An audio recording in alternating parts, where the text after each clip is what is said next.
I'm just going to not walk you through it, but just model how I would do that with students. And so if you just want to make sure in front of you that you have a set of the clue words, and then one set of the vowel teams bring. So if you didn't bring it, you could share or ask a neighbor. I know some of you brought multiple.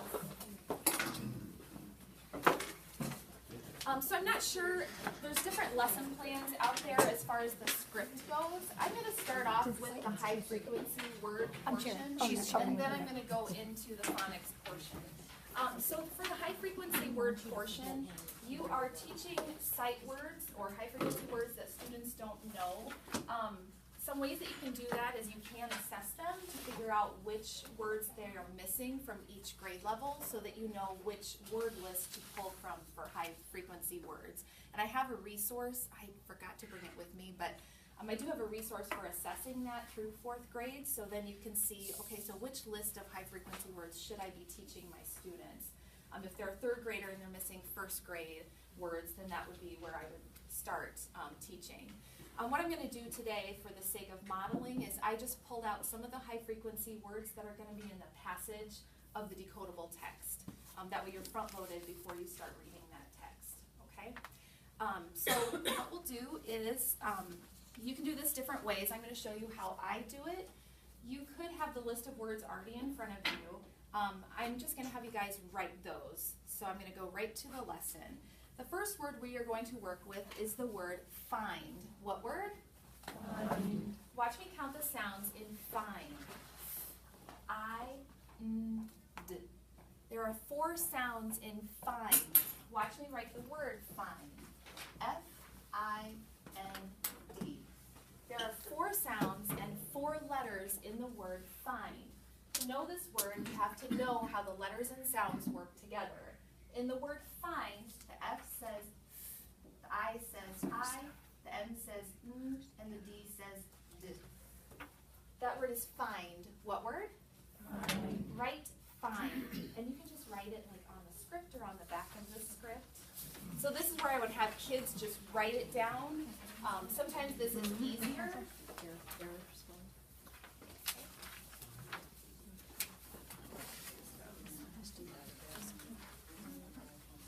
The next word that will be in your passage is wood. What word? Wood. Watch me count the sounds in wood. W-u-d. Wood has only 3 sounds. Watch me write the word wood. W-O-U-L-D. Wood has 3 sounds, but it has 5 letters. That's why it's a tricky word.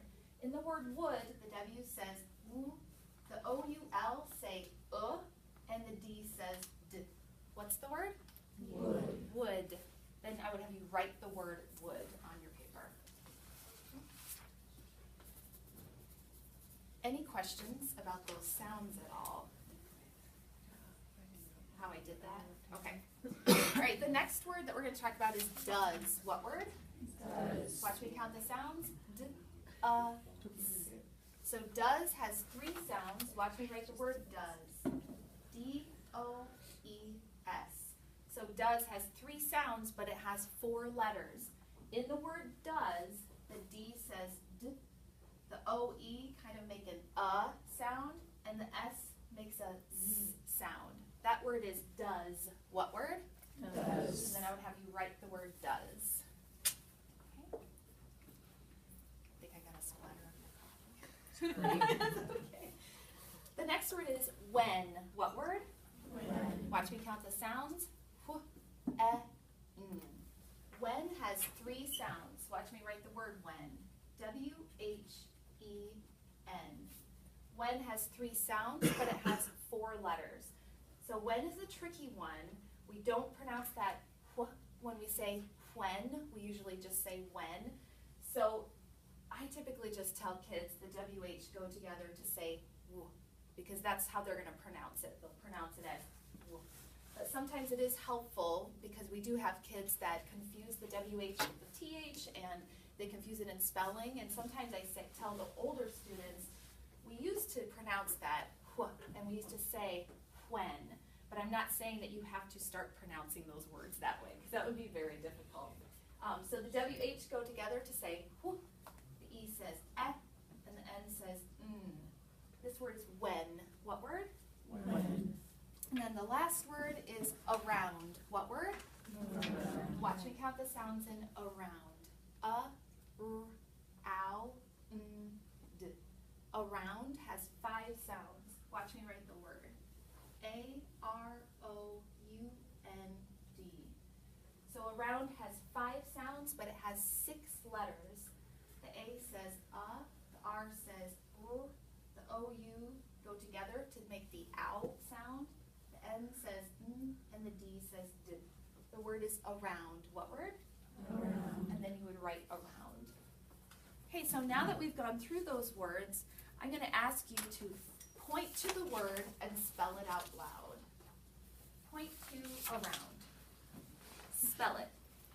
A-R-O-U-N-D. What's the word? Around. Point to the word find. Spell it. F-I-N-D. What word? Find. Point to the word would. Spell it. W-O-U-L-D. What word? Would. Point to the word does. Spell it. D-O-E-S. What word? Does. And point to the word when. Spell it. W-H-E-N. What word? When.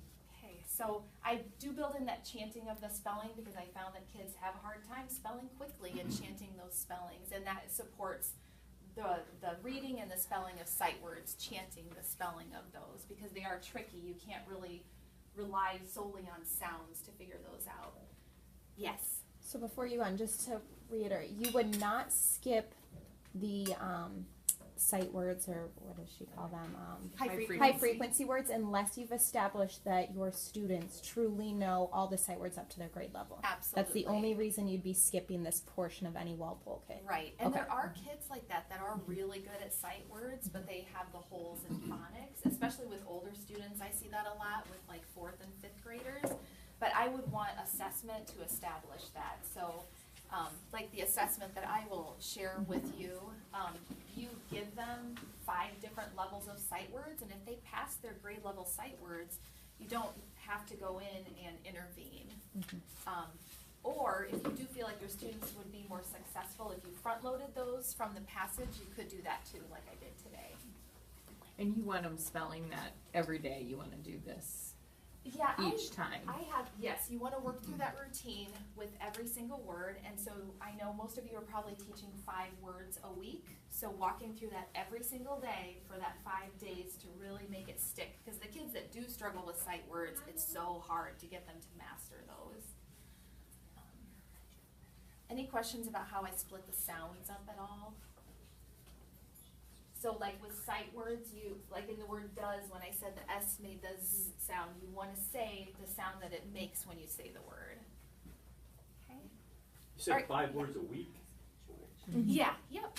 So That's the how 3rd same grade's 5. doing it. Right now, they're the only grade doing it, and they did assess in 3rd grade, and they did they dropped down low a couple of different grade levels, and then assessed up through to determine where to start. And they do a little different. They, for easy's sake, I think they pick 5 words, and they all do the same 5 words each week. And they don't really level amongst each group because the kids are changing every 3 weeks. So, but they are teaching it. They did assess in 3rd grade. They did establish where as a whole they needed to start in 3rd grade, and they do the same 5 words. Yeah, For because a like week. in the book, I know like our control is 8 words, and the other one, I think there was even more for the upper kids, but for time's sake, I think the 5 works well. Especially if you're going and doing all Doing of those that, things. yeah. It's kind of remarkable the growth that you see. I mean, usually the beginning of the week they don't know those 5 words, or most of the kids don't in the groups I've been teaching. But at the end of the week they do. So. They're probably sick of it by the end of the But week. I don't know. They haven't It's said okay, that. though. But yeah. Okay, so I'll go on to the actual phonics portion of the vowel teams lesson. So if you want to turn your clue words to long I, just because that's the passage that I brought today. And then also your word cards to long I. I didn't. Oh, To Do you know what day you're doing on the colored ones? We'll just do the first day of long I, so is that lesson 11? Yeah, lesson 11.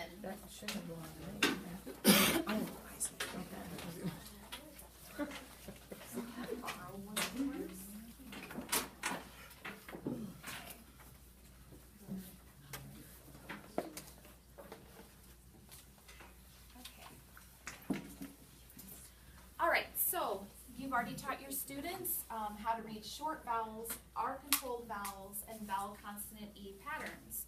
We are going to work with other long vowel patterns. The way that we'll do that is we are going to learn a set of clue words. We're going to use those clue words to help us learn the words that we don't know. Your clue words today are hi, my, and kind. Point to the word hi.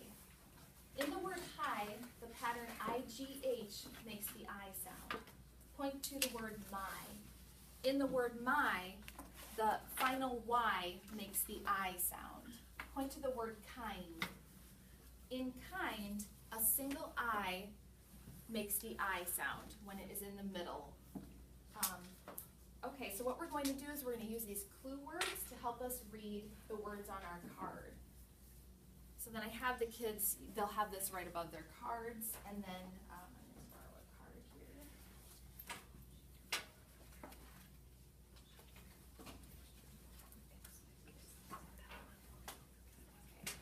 So what I typically do is I model for students, or we do the first row together, because they don't automatically know how to say, I know blank, this must be blank.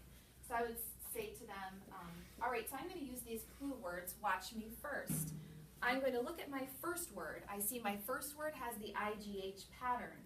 So I look at my clue words. Hi also has the IGH pattern.